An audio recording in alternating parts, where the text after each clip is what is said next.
It's the Soul Fantasy Show, Soul Fan Show. Hey, it's the Soul Fantasy Show live for April 4th, 2020. Going over the top picks and plays and studs for DraftKings.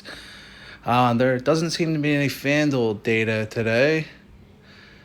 I don't think there's any slates today, so we'll just go over the DraftKings slate. So we're going to go over the top picks and plays for DraftKings. Top players today.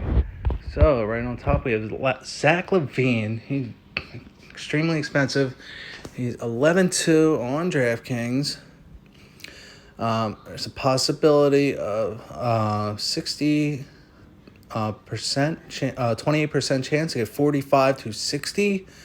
He's more likely to get 42, 51, 57. He might even get a 69. That's just a 7% chance. Then you have Julius Randle. It's a little less of a chance to get that. He's most likely going to get like a 44, 46, 27.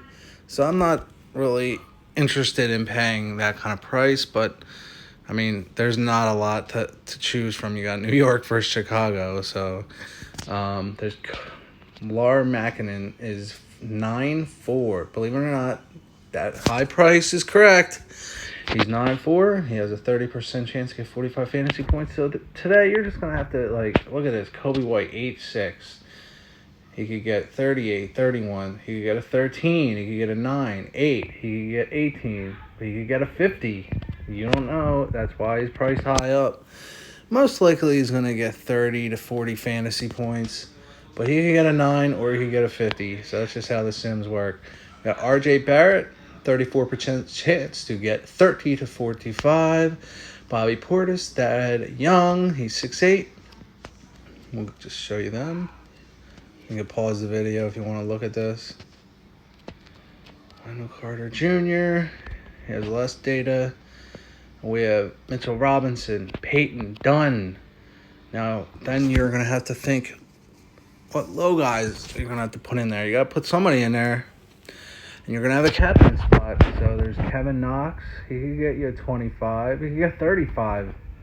He could get 35. So for 4-6, I like Kevin Knox a lot. The pace is damn near 200. He's healthy. Gibson, he could get you a 9, 18, 20, 25. He could get you a 22. He's most likely not going to get that 32. His most possible highest projection could be a 30-point game. And I just rather, with such a small array of players, would probably avoid somebody like that or guys like this. Like, look, Shaquille Harrison. In one simulation, he had a fucking 49.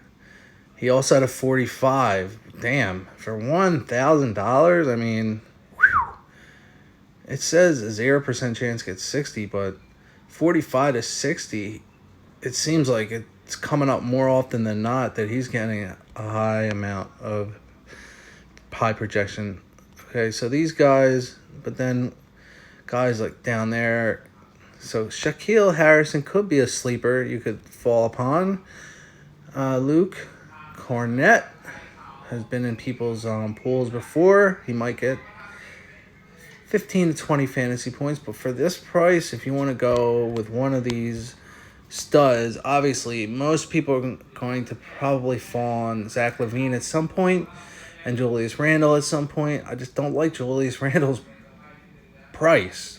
He could get a 27. All right, let's just go over some of the lineups. Lineup optimizer. Sorry, there's no FanDuel data. So, all right. So there you go. Like I said, Julius Randle and Zach LaVine both in the lineup. Larry Macklin and Kevin Knox. And there's Ty Gibson, like we're talking about. All guys I talked about that were probably are going to be in player pools. Here we go. There's a couple lineups. The guys I talked about are probably the guys you want to go with, but I might want to go with Shaq. Maybe because they're projecting him at some points getting very, very large amounts of points. Therefore, you could put Zach LaVine and you could put Julius Randle, both in the lineup with Shaq. I wouldn't put Shaq in the MVP spot, but I would put him in there somewhere. So, look at that. So, if say you put Shaq in there, then you can get rid of... Then you can put Randle right in there. Look at that. Boom. Look at this lineup. Saved. Of course we're going to save that. Zach LaVine, Makinen, Dunn, Knox, Randle. So, let's just bullet these 3 guys that I seem to like a lot. And just see what kind of programs will run. Will they keep putting Dunn and Makinen in there? Because they're expensive, and that's who the program will most likely put in. But there's R.J. Barrett, who's expensive. Mitchell Robinson, he isn't as expensive, but he's pretty low price. Kobe White's very expensive. But when you put Shaq in there, I don't say just put Shaq in there, but when you put him in there, it seems to have a great balance in your lineup. Now, and if Shaq gets like 45 fantasy points, you're beating everybody. So, I mean, you don't have to do that. You can. So, let's see. When we take him out, they're never going to put him in there. Most likely, no one's going to play him. I mean, I'm not saying play him. You don't have to play him. But, I mean, if you're playing more than one lineup, I might put Shaq in one of the lineups. And when I take the bullets off, everybody's going to have either Zach LaVine or Julius Randle in their MVP spot, just so you know. So you're going to see about 80 to 90% Zach LaVine, Julius Randle in the MVP spot, and that's most likely the person that's going to win. So, I mean, that's probably what your route would probably have to be. All right, thanks for watching the show. A couple more lineups for you before we get out of here. And hopefully we'll have FanDuel tomorrow. All right, have a nice day. Soul Fantasy Show, Soul Fan Show.